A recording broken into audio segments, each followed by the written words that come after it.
Niyo ba na pwede mawala ang internet ninyo sa PLDT? Meaning ma-restrict ito kahit zero balance pa kayo. Pakinggan ninyo ito. I noticed that your service has been restricted. There is an overdue balance of 0 pesos. Yun nakita ninyo, narinig din nyo, zero balance na yung PLDT bill namin. Pero nas-restrict pa rin.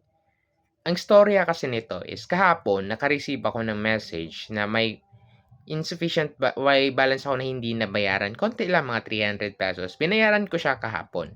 Then sabi dun sa text, after 48 hours, so pag di ko nabayaran, marirestrict internet namin.